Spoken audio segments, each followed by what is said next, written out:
Kids and the internet. It's an unavoidable combination that can have big consequences. It's about healthy consumption of social media and screen time. Tamer Adela from Intermountain Healthcare says the most important thing we can do as parents is create an open dialogue with our kids. That way we are prepared when trends like Momo grabs headlines. Another way we can protect our children is by paying attention to what social media sites they're actually visiting. Just this week, the app TikTok received a fine of $5.7 million from the FTC for collecting data from children under the age of 13.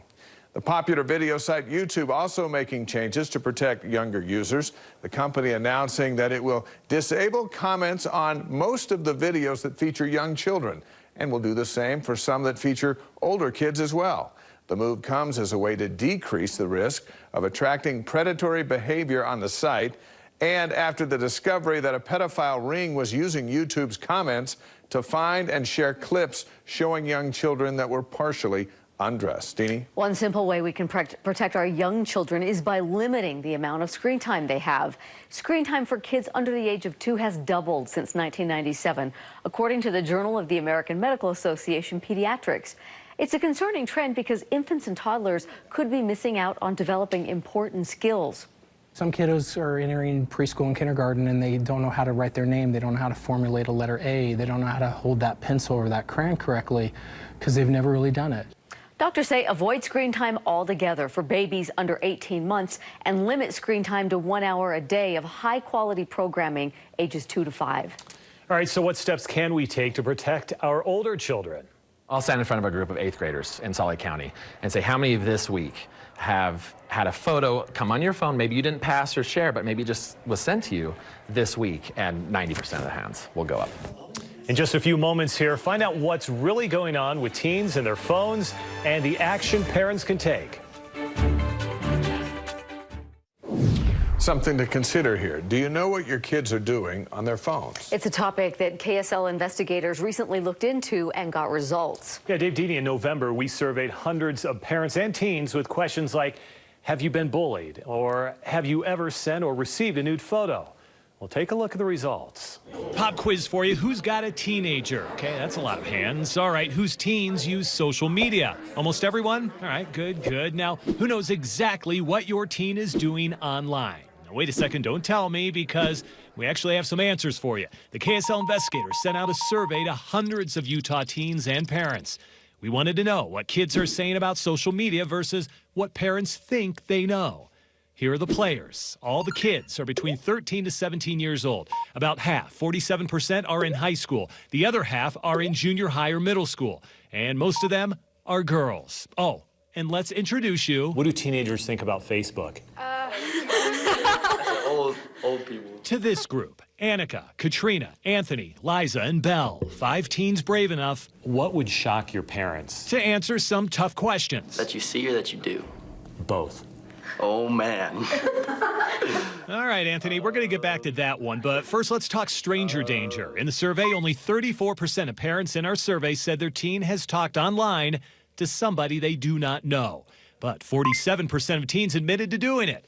And among our group, every single one says they have chatted with a stranger. They talk a little differently, I feel like. But say they can pick out the bad ones right away. They ask more like personal questions like, what city do you live in? Or like, what's your name? Now, when it comes to online bullying, parents and kids were on the same page, with 23% saying they or their teen had been a victim of bullying.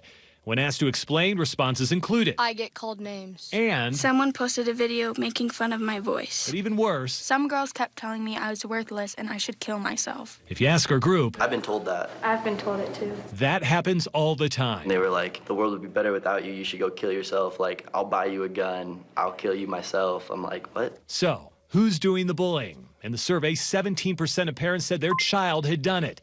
But 28% of teens actually admitted to saying something mean online. Our next topic, well, it's touchy. It's kids I would never expect. Sexting. Does sexting happen at school? According to our survey, the answer is yes. But this is an area where parents may be in the dark. In the survey, 24% of teens say they have been asked for nude or partially clothed photos, but only 15% of parents answered yes. 20% say they have received those photos versus 12% of parents who said their teen had. And 10% say they have sent those photos, while just 5% of parents said that's happened. But Colin Karchner, Our phones have an impact on our brain. It's definitely going on a lot more than we think it is, and it's happening younger and younger. says those numbers are way off. That's way too low. I'll stand in front of a group of 8th graders in Salt Lake County and say, how many this week have had a photo come on your phone, maybe you didn't pass or share, but maybe just was sent to you this week, and 90% of the hands will go up. 83% of kids. Karchner is an extremely popular youth advocate. He travels the country talking to teens. He has more than 75,000 followers on Instagram. My goal is to save the kids. That's what it is. But he uses it to talk about why social media can be so damaging. Just keeping up with notifications, and it's dealing with drama and stress and everything. It's just too much for some of these kids to handle. All right, now for that big question. We asked teens, have you ever done anything on social media that would surprise your parents? Well, many of the answers fit the topics we just covered. I looked at stuff I shouldn't have. Looked at porn. Sent nudes. I would say maybe something that shocked my parents is just like maybe how many people I'm following that I don't know very like personally. People have asked me like for nudes or something like that before. It's like a real thing, and I think it shocked me, so I'm sure it shocked my parents. So. But while sexting, bullying, and strangers are all concerns, Is there a dark side to social media? Yeah. Definitely. there is one area that affects teens more than anything. They're not posting their failures. They're only posting the good things that you're doing. You're really just comparing your life to other people's lives, and that's not gonna bring any happiness to you. Most of the teens surveyed agree. When asked to name something negative about social media, the overwhelming response, You're not good enough. Feel bad about yourself. Loneliness. the biggest thing that gets teens down is comparing themselves to others. Karchner understands the dilemma. It's hard for kids to say, I want to get off social media. I know it's ruining my self-esteem or it's giving me depression, but I'm going to be disconnected from everyone. So, what's the solution? A whopping 93% of parents say they regularly talk to their teen about social media. But only 63% of teens say the same.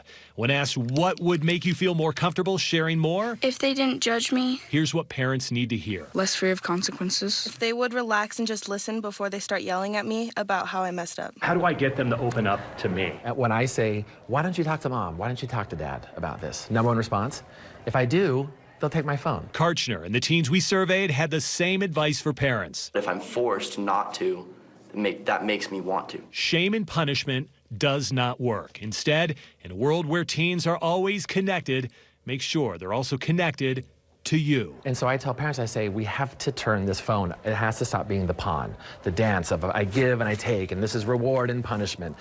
Because in that dance, we're losing connection with our kids. So it's obviously a struggle for them, and the struggle is real for the parents, as I'm sure you will all Yeah, attest. the communication is huge, as you saw from that. There is a disconnect from what we think as parents to what the kids are actually saying, but if you have that open line of communication, I think it narrows the gap. Great. And there's got to be some rules. Like You got to have no rules. phones in your room at night. Right. And then you get to enforce that. I like that rule. Yeah, it's a good one. We'll be right back. That's our report tonight. Thanks for watching. Have a great weekend. All right.